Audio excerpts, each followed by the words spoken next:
อ้าวฟ้าเหมือนเหมย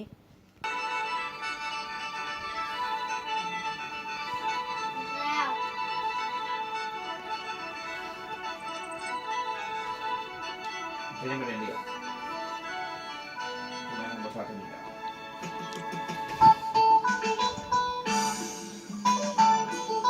ไหน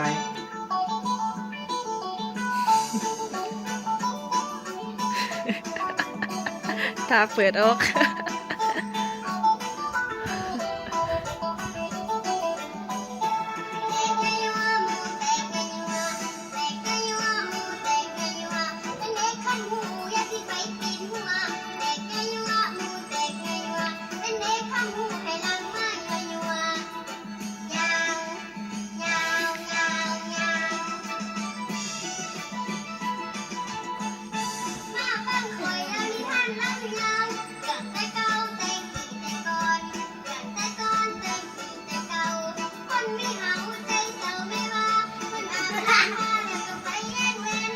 เนี่ยยักษ์ก่อนให้น้องเป็ด